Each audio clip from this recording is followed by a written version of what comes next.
Mandela Day, c'est une journée de mise en hommage à Nelson Mandela. C'est une journée qui a été instituée en 2008 par la Fondation Nelson Mandela et puis en 2009 au niveau mondial par l'ONU.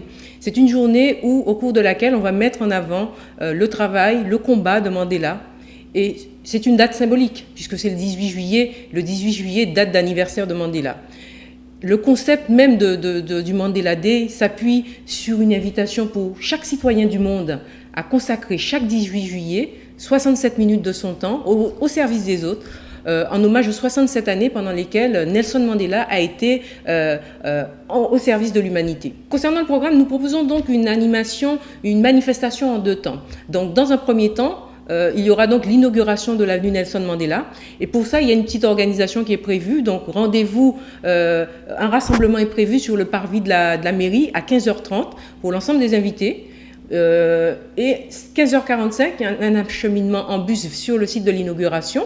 À la fin de l'inauguration, en bus, nous rejoindrons le centre culturel Édouard Corradin, où là, le public pourra visiter une exposition en noir et blanc qui retracera les grandes étapes de la vie de Nelson Mandela, quelques textes, et puis nous clôturerons la soirée par la projection du film Mandela, qui est sorti en 2013 et qui a eu de très bonnes critiques de la presse.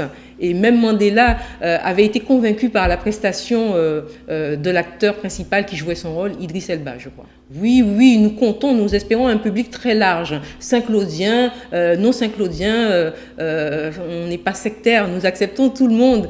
On espère simplement que beaucoup se sentiront concernés par l'histoire de cet homme. Des personnes qui connaissent Mandela, ces personnes pourront redécouvrir Mandela et surtout pourront enrichir la discussion. Cette manifestation est organisée en partenariat avec le cercle d'études Check Anta Diop, représenté par M. Bozivoire, Claude Bozivoire. Donc M. Bozivoire prendra la parole et ces personnes pourront échanger avec M.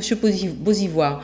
Et pour celles qui connaissent moins Mandela, ce sera l'occasion pour toutes ces personnes qui connaissent moins ou pas du tout, je pense qu'elles sont rares, ce sera l'occasion pour toutes ces personnes de découvrir, de connaître l'histoire de cet homme, de cet ancien militant anti-apartheid qui a été prisonnier politique, qui a reçu le prix Nobel de la paix et puis qui devient quand même le premier président noir sud-africain élu démocratiquement.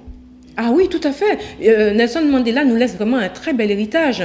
Il nous laisse également de très beaux textes, de très belles citations. Et nous pouvons prendre exemple. Je pense qu'on peut s'inspirer de ses écrits, de son combat. Et on a beaucoup à apprendre de cet homme. Combien de pays, combien de villes ont rendu un hommage à Nelson Mandela avant et après sa mort? Combien d'avenues, combien de rues, combien de bâtiments, combien d'écoles, combien de jardins portent le nom de ce grand homme? Élie Califère, maire de Saint-Claude, vice-président du conseil départemental, lui aussi à son tour a voulu faire un geste fort en faveur de ce grand homme qu'est Nelson Mandela. Donc nous lançons vraiment une invitation à l'ensemble des personnes qui veulent venir. Et puis parce que je crois que la grandeur de l'homme vaut le déplacement. Ce serait bien que ces personnes comprennent aussi que cet homme qui, malgré toutes les souffrances personnelles, douloureuse qu'il a pu endurer dans sa vie, malgré ses 27 années d'incarcération, toute l'humiliation, la souffrance qu'il a pu endurer, rien n'a pu altérer son combat, sa détermination, sa motivation. Et ça ne l'a pas rendu amer, ça ne l'a pas rendu haineux. Au contraire, il a continué à prôner la réconciliation et le pardon.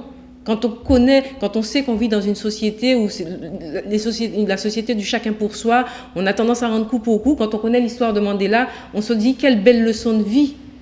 Donc on a beaucoup à apprendre, on peut s'inspirer de son combat. Et puis je terminerai par une citation que j'aime beaucoup de Nelson Mandela, c'est l'honnêteté, la sincérité, la simplicité, l'humilité, la générosité, l'absence de vanité, la capacité à servir les autres, qualité à la portée de toutes les âmes, sont les véritables fondations de notre vie spirituelle.